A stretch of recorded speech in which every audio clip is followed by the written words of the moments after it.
আসসালামু আলাইকুম everyone, welcome to my channel ভোজন বিলাস বাই আলাইসা। স্ট্রিট ফুড কতটা মজার এটা আমরা সবাই জানি, কিন্তু এর স্বাস্থ্য ঝুঁকির বিষয়টাও কারো অজানা নয়। স্বাদের বিষয়টা মাথায় রেখে বাসায় যদি একটু চেষ্টা করা হয় তাহলে কিন্তু আমরা স্বাস্থ্যকর উপায়ে বাসায় এই স্ট্রিট ফুডগুলো তৈরি করে নিতে পারি। সেই ক্ষেত্রে স্বাস্থ্য ঝুঁকি থাকছে না। খেয়াল রাখবেন, আপনার পরিবারের স্বাস্থ্যভার কিন্তু আপনারই হাতে। আজকে আমি আপনাদেরকে ঘুগনি তৈরি করে দেখাবো। সেজন্য 2 কাপ পরিমাণ ডাবলি নিয়ে সারা রাত পানিতে ভিজিয়ে তারপর হলুদ দিয়ে সিদ্ধ করে নিয়েছি। যখন এটা প্রায় 80 থেকে 90% মতো সিদ্ধ হয়ে যাবে তখন সেটাকে আমি পানিটা পুরোপুরি শুকিয়ে নিয়েছি।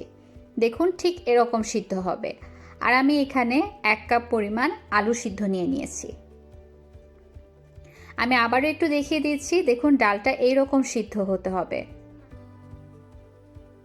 এখন আমি ডালটাকে ভাজতে চলে এসেছি। সেই জন্য একটা পাত্রে আমি প্রায় 3 থেকে 4 টেবিল চামচের মতো রান্নার তেল নিয়ে নিয়েছি।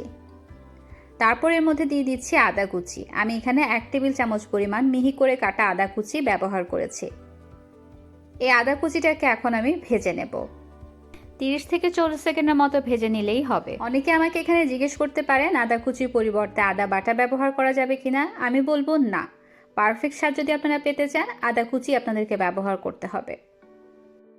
আদা কুচিটাকে কিছুক্ষণ ভেজে কয়েক সেকেন্ডের জন্য তারপর আমি এর মধ্যে পেঁয়াজ কুচি দিয়ে দিচ্ছি 1/4 কাপ। এটাকেও ভেজে নিতে হবে। যখন এরকম নরম এবং হালকা বাদামি রঙের হয়ে যাবে তখন বুঝতে হবে যে পেঁয়াজটা ভালো মতো ভাজা হয়ে গেছে। চুলার আঁচটা মিডিয়ামে আছে। আমি এখন যে ডালগুলো সিদ্ধ করে রেখেছিলাম সেটা দিয়ে দিচ্ছি। ডালটা সিদ্ধর সময় আমি লবণ ব্যবহার করিনি, কারণ হচ্ছে ডাল সিদ্ধতে যদি লবণ ব্যবহার করা হয় অনেক সময় ডালটা সিদ্ধ হতে একটু বেশি সময় লাগে, সেই জন্য। ডালটা দেওয়ার পরে আমি ভালো মতো নেড়ে মিশিয়ে নিলাম। তারপর আমি এখানে আলু সিদ্ধটা দিয়ে দিচ্ছি। আলুটাকে সিদ্ধ করে আমি হাত দিয়ে আধো ভাঙো করে নিয়েছি। এটাকেও আমি কিছুক্ষণ ভেজে নিচ্ছি। কিছুক্ষণ ভেজে নেওয়ার পর আমি এখানে এখন একটা মশলা তৈরি করব। সেই জন্য একটা বাটির মধ্যে আমি চটপটির মশলা নিয়ে নিচ্ছি 2 টেবিল চামচ পরিমাণ।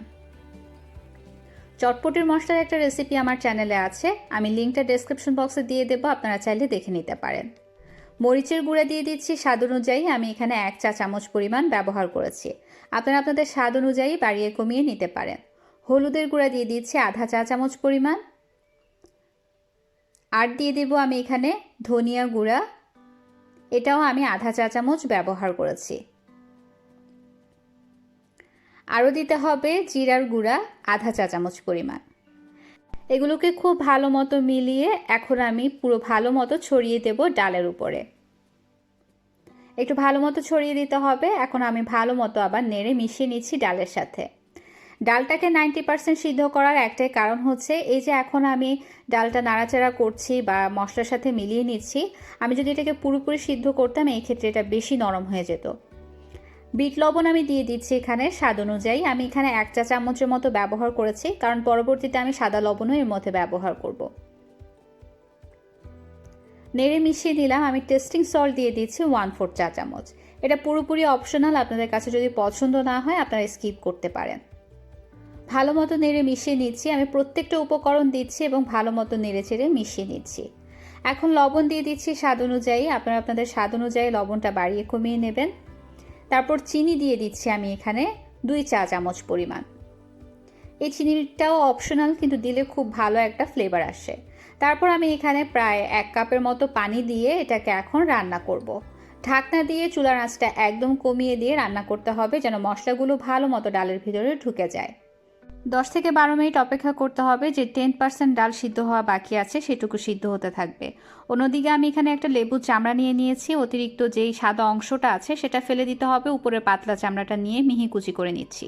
যাই হোক, অন্যদিকে আমার এখানে ডালটা সিদ্ধ হয়ে গেছে। ডালটাকে এখন আমি খুব ভালো মতো ভেজে নেব। চুলার আঁচটা এই পর্যায়ে একদম বাড়িয়ে দিয়ে এটাকে আমি ভেজে নিচ্ছি এবং একটা হাতার সাহায্যে খুব ভালো মতো এভাবে আধো ভাঙো করে দিতে হবে, তাতে খেতে বেশি টেস্টি লাগবে। এই পর্যায়ে পানিটার দিকে একটু খেয়াল রাখতে হবে। আপনার কাঙ্ক্ষিত ঘনত্বে যখন 70% হয়ে যাবে তখনই কিন্তু চুলাটাকে বন্ধ করে দিতে হবে, কারণ চুলা বন্ধ করে দেওয়ার পর এবং ঠান্ডা হওয়ার পর এটা কিন্তু আরও বেশি ঘন হয়ে যায়।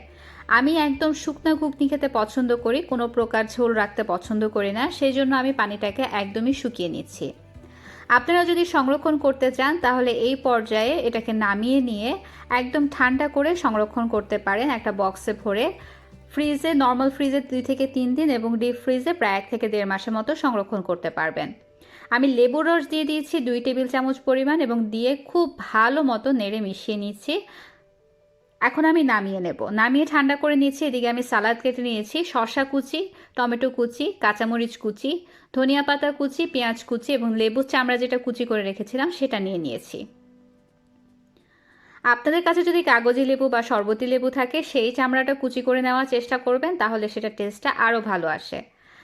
ঘুগনিটা ঠান্ডা হয়ে যাওয়ার পর আমি সালাদ দিয়ে সাজিয়ে পরিবেশন করে দিচ্ছি। খেয়াল রাখতে হবে এই সবগুলো সালাদ তখনই আপনাদেরকে দিতে হবে যখন আপনারা এটা সার্ভ করবেন, এবং যতটুকু সার্ভ করবেন তার উপরেই সালাদ দেওয়ার চেষ্টা করবেন, কারণ সালাদ দেওয়ার পর এটা সংরক্ষণ করা যায় না। তৈরি হয়ে গেছে আমার পারফেক্ট ঘুগনি। আমি এটা দিয়ে পরবর্তীতে আমি আপনাদেরকে ভেলপুরি, ঝালমুড়ি ইত্যাদি তৈরি করে দেখাবো। রেসিপিগুলো পেতে আমার চ্যানেলের সাথেই থাকুন এবং চ্যানেলকে সাপোর্ট করার জন্য চ্যানেলটাকে সাবস্ক্রাইব করতে ভুলবেন না। এই রেসিপিটা যদি ভালো লেগে থাকে একটা লাইক দিয়ে দেবেন। যদি অনেক বেশি ভালো লেগে থাকে শেয়ার করতে পারেন আপনার বন্ধুবান্ধব এবং পরিবারের সবার সাথে।